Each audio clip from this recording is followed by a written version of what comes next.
Hi అండి, welcome to బావున్ recipes. ఇవాళ recipe egg fry అండి. దానికోసం ముందుగా 4 గుడ్లు ఉడకపెట్టుకుని పక్కన పెట్టుకోండి.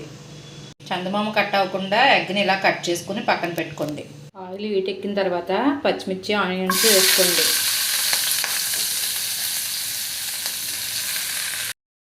కొంచెం జీలకర్ర కూడా యాడ్ చేసుకుని గోల్డెన్ కలర్ వచ్చే వరకు ఫ్రై చేసుకోండి.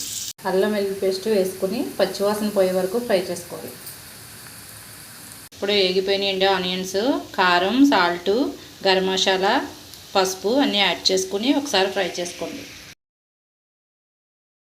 మసాలా అంతా ఫ్రై అయిపోయిందండి. ఇప్పుడు ఎగ్స్ కట్ చేసి పెట్టుకున్నవి వేసుకోండి. కొంచెం కరివేపాకు కూడా యాడ్ చేసుకుని ఒక 5 మినిట్స్ ఫ్రై చేసుకుని స్టవ్ ఆఫ్ చేసుకోండి. రెడీ అయిపోయిందండి ఎగ్ ఫ్రై.